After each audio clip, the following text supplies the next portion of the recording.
আপনি প্রশ্ন করেছেন আয়নাঘরের আইডিয়া কে দিয়েছিল। হ্যাঁ, আইডিয়াটা দিয়েছিল আমার বিয়াই তারেক সিদ্দিকী। সেই সবকিছু করেছে। গুলি করে মারার দরকার কি? ক্রস ফায়ার দিলে বেশি লোক জানাজানি হচ্ছে, সমালোচনা বেশি হচ্ছে। সেদিন থেকে শুরু হলো এই নতুন পরীক্ষামূলক পরিকল্পনা। একটা ছোট্ট ঘর, 3.5 3 ফিট বাই 3.5 ফিট। ওইখানে নিজের কোথাও ভালোভাবে শোনা যায় না। হ্যাঁ, আমরা প্রথমে কিছু বিরোধী নেতাকে তুলে আনলাম, এই বিএনপি, জামাত, ছাত্র শিবির, ছাত্রদল, কিছু সাংবাদিক। ওদের দেখা হলো সেই আয়না ঘরে। প্রথমে কয়েকদিন ওরা দেয়ালে ঘুষি মারতো। আমাকে ভিডিও কলে দেখানো হলো, ভিডিওতে আমাকে দেখানো হলো ওরা দেয়ালে ঘুষি মারতো, দল্লা ঠেলে বেরোনোর চেষ্টা করছে।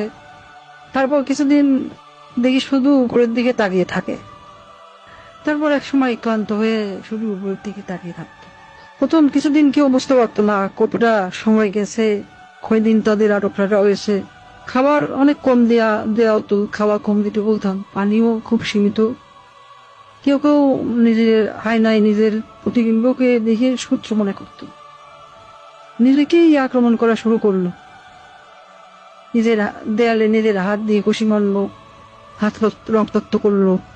আমার সবচেয়ে সুন্দর দৃশ্য ছিল যখন একজন সাংবাদিক, কি যেন ওর নাম, হ্যাঁ মাসুদ, নিজের নখ দিয়ে নিজের মুখের চামড়া ছিঁড়ে ফেলা চিৎকার করছে। আমার পছন্দ হলো। সারা দেশে আরো বেশ কিছু এরকম আয়নাঘর বানালাম। যুদ্ধপরাধী রাজাকার ছেলে মেয়েদের সেখানে বন্দি করতে বললাম। মাঝে মাঝে 2-1জনকে ছেড়েও দিতাম। ফিরে এসে কেউ কিছুই বলতো না, ওইভাবে বলে দিয়েছিলাম যেন কেউ